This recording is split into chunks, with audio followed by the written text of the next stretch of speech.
NOAA, the National Oceanic and Atmospheric Administration, is the U.S. government's oldest scientific agency.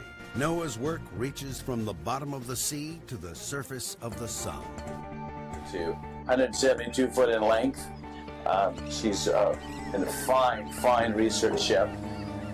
She is on a year contract to the U.S. government right now, performing fisheries and ecological studies on the west coast of the United States. She's getting ready to depart for a 1-month voyage out into the middle of the Pacific Ocean to study the debris, donut hole plastic issue that's resulting as a lot of the debris from around the Pacific Ocean is accumulating into one area they feel can be an ecological disaster. So she's going to go out and study that.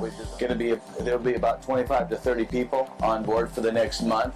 She has a 9,000 mile range, and so that won't be an issue, but she'll be away from port services for well over a month, close to 35 days, with 30 people in the middle of the Pacific, so you need to take all your parts and spares with you. It's a very reliable ship. She's CPP propulsion and variable pitch. She can just cruise along at a half a knot, or you can do a solid 10 knots. She's very fuel efficient.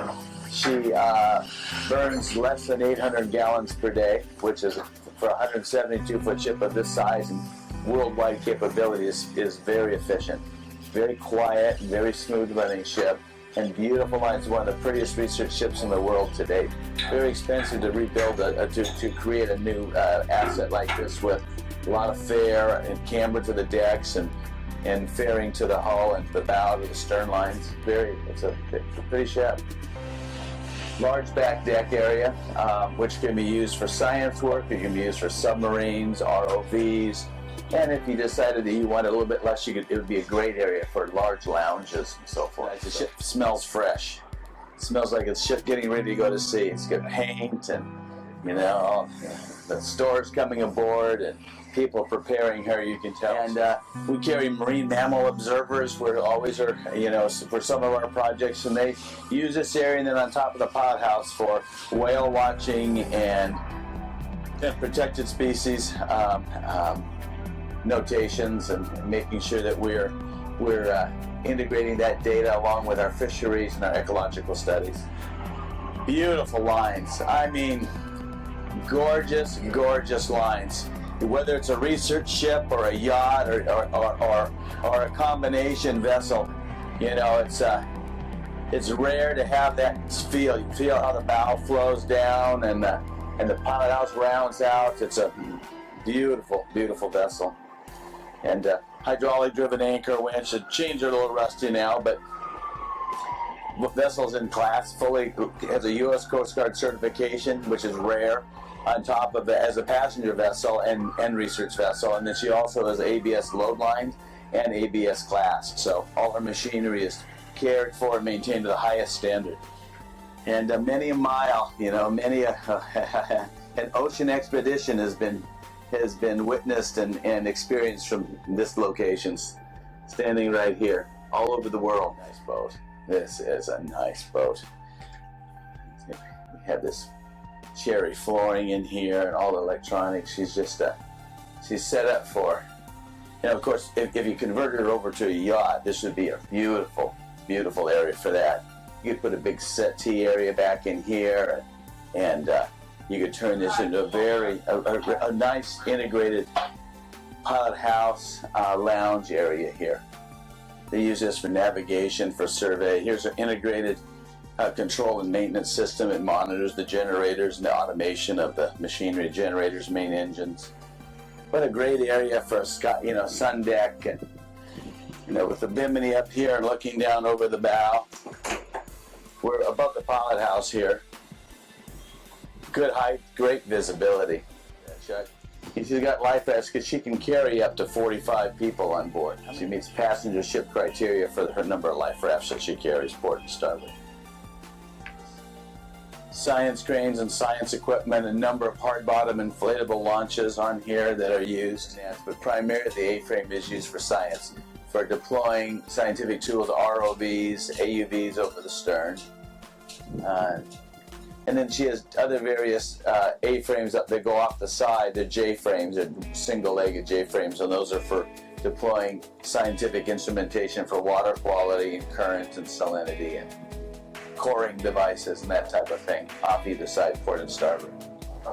Wet lab, for wet lab species and bringing fish and salinity samples and anything to do with anything that's wet and caustic aboard.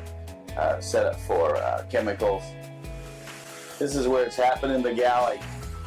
See about 25 to 30 people in this area, so that works well. Number of staterooms up here, 4 to the dining area, the galley, and the dining area. And then of course your bosun's locker and deck machine shop here.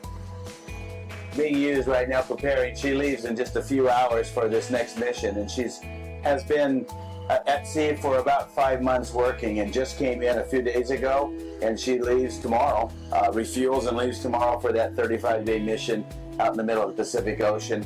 And then she'll come back and immediately go back on another mission for another 4 months. So highly reliable vessel. Yeah, she carries, I think, 50,000 of fuel for 45 days, at least 45, 50 days. That's well over 12,000 miles, over 10,000. At 240 miles a day. The main engine room, where you've got 2 main engines and then the 2 generators in the control space. The heart of the ship. She has multiple water makers, obviously twin screws, CPP propellers, 3 generators. So she can run on either one of these generators, and they're large capacity. But a lot of she can support a lot of science and mission-related equipment. In class, she's load-lined in class with a certificate of inspection by the Coast Guard on top of it. It's a very thorough set of regulatory inspections and permits to operate. Here's the main monitoring station right there. Subsea science winch, and this is also her trawl winch, so she can do, this handles her trawl cables as well as some science cabling. Yeah, multiple systems for everything. These ships are meant to go offshore long distance, and carry out their mission. There's the government locks out to the starboard side as you head out from the freshwater out into towards the Pacific, and once you go through those locks, you drop about 20 feet, and you ultimately can go to 1,000 different anchorages, one every night if you wanted to. And it's a wonderful area up in the Pacific Northwest here.